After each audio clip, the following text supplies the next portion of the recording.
Is this, on this first elaboration, enough, satisfying, or will we go to the next stop? So what I suggest is that in the introduction I told you we were looking for, the subtitle was A Future for Ideas, and in fact what we wanted was use the cultural capital to start completely new initiatives. One of it was Linda's, there was no internet, so if you wanted to reach a huge audience, you could use local cable TV networks. So during this year, Linda started an arts channel, local cable TV, which once a week broadcasted all kinds of artistic productions that otherwise were not shown, not on public TV, not on commercial TV, and there was no internet. So that was an enormous new thing, and this art channel has succeeded to live on until a couple of years ago. One could say the period of traditional distribution through cable networks was, of course, not at all necessary anymore because of internet. Another initiative is what again we started together is the refilling of the concept of the Felix Meertens Foundation. Twofold. One, an enormous building from the past, cultural heritage, a building which was erected in 1787 by a club of well-to-do citizens. It was successful 100 years and then it stopped, and we wanted to bring a new life into it in the way of our mission of cultural capital to continue with it within this building. And this is there until the present time.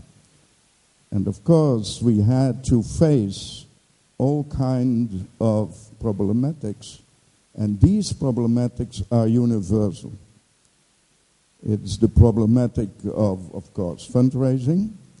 It's the problematic of building partnerships, the problematic of attracting audiences, the problematic of having a profile, intellectual profile, and so on and so on.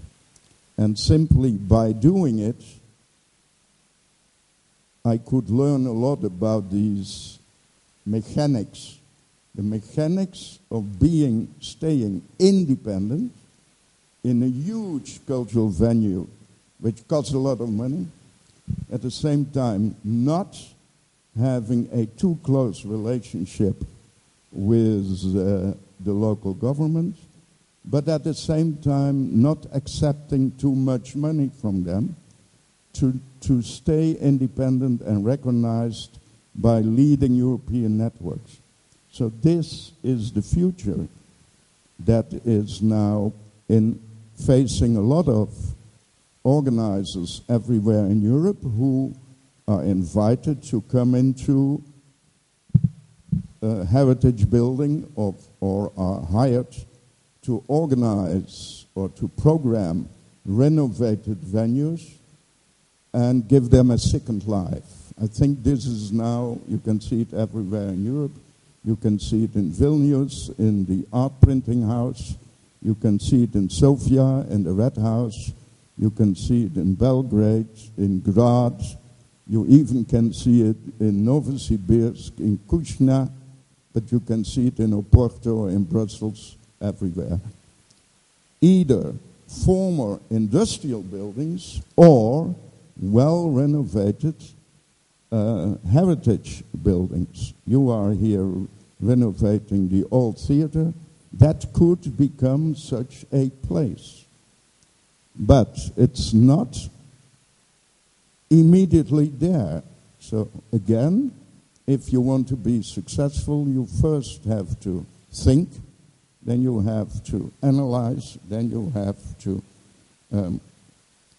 come up with a strategy, and then step by step you probably have enough community capacity around you to survive and not be depending on the actual modes of the time or the preferences of the leading politicians. That is easy if you get 100% subsidy, then of course you can survive, but only until another city government, but the capacity of the cultural institutions, the artists and everybody related to it, the capacity in fact is to improve civil society on the spot, to improve the capacity of visitors, workers, everybody who get to know it, to foster their capacity to take their own decisions, mentally, practically, material, and so on and so on. So that has to be done, and the cultural workers, the artists, and cultural institutions have to take a certain responsibility for that, because otherwise nobody does. So, will we go to show you some slides, and then again try to have a discussion? Yes?